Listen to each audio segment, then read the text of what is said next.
தமிழக கொள்ளையில அதிக கவனம் செலுத்தி எல்லாம் பண்ணிட்டு இருக்காங்க. ஆனா கல்விக் கொள்ளையில் இது வரைக்கும் கவனம் செலுத்தாம தமிழக சுணக்கம் காட்டுதுன்னு சொல்றாங்க. இல்ல கல்வித்துறை கட்டண கொள்ளை, அதாவது தனியார் கல்லூரி தனியார் கல்லூரி பள்ளியை பொறுத்தவரை தெளிவாக ஒவ்வொரு அமைச்சரும் ஆய்வு செய்து கொண்டிருக்கிறார்கள். படிப்படியாக அதை நிறைவேற்ற வேண்டும். இந்த வேலைகளில் நிறைவேற்ற வேண்டும் என்று ஆய்வு போகணும். இப்போ மினிஸ்டர் அமெரிக்கா போயிட்டாரு, ஒரு ஆரம்பத்தில் வராது. கல்வித்துறை அமைச்சர் பல்வேறு பணிகள் இருக்குது. உங்களுக்கு தெரியாது, ஆளுநரோடு சேர்ந்து எத்தனை துணை வேந்தர்கள், எத்தனை ரிஜிஸ்ட்ரார் நியமிக்கப்படணும், எல்லாம் காலியாக இருக்கு. இது முதல்ல அதை சரி பண்ணால் தான் இங்கே மற்ற சரி பண்ண முடியும். ஆகவே இதெல்லாம் நிறைய இடங்களில் யூனிவர்சிட்டி பொறுத்தளவுக்கு வேக்கன் நிறைய இருக்குது. இதை சரி செய்வதற்கு ஆளுநரோடு 2-3 முறை பேச்சுவார்த்தை நடைபெற்றுக் கொண்டிருக்கும் நீங்கள் அறிவீர்கள். ஆக இது முடிந்ததற்கு பிறகு எல்லாம் நல்லதாக நடக்கும். ஆனால் தமிழக அரசு வருவாயில் பொறுத்த வரைக்கும் டாஸ்மாக் மதுபானத்தை மிகவும் நம்பி இருந்த ஒரு காலகட்டம் இருக்குது. இன்னைக்கு டாஸ்மாக் மதுபான கடைகளுடைய எண்ணிக்கை குறைச்சிட்டாங்க, ஏற்கனவே கடைகளுடைய எண்ணிக்கை குறைச்சிருந்தாங்க. அடுத்து வருவாய்க்கு என்ன? அதற்காக எங்கெங்கே லீக்கேஜ் இருக்கிறதோ அதெல்லாம் சரி செய்வார்.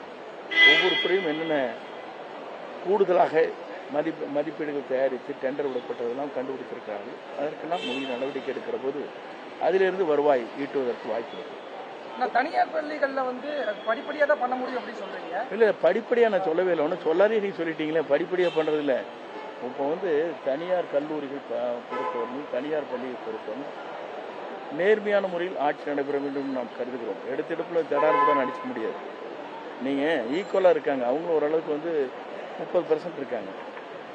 எந்த கல்லூரியாக இருந்தாலும் இப்போ வைஸ் சான்சலர் வேணும், அதற்கு பிறகு ரிஜிஸ்ட்ரார் வேணும்.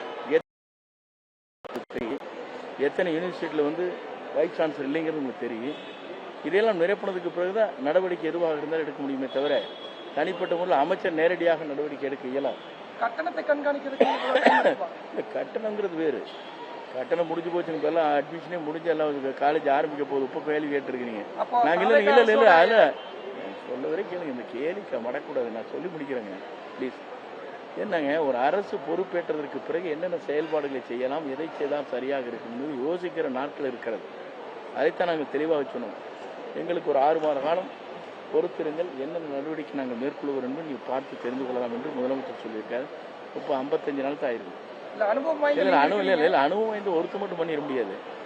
நான் என் துறையை பார்க்கலாம், சில தவறுகள் நடைபெறுவது உடனடியாக அந்த இடத்தை மாற்றங்கள் செய்யப்பட்டு வருகிறது. இன்றைக்கு கூட பத்திரப்பதிவுகளை பதிவு செய்கிறவர்களுக்கு ஏறத்தாழ ஒரு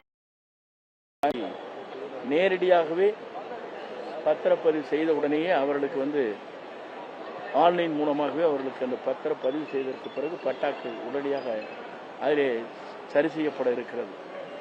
ஆக இப்படிப்பட்ட ஒவ்வொரு நடவடிக்கை எடுக்கிற போது அந்த அலிகேஷன் குறைஞ்சிடும்.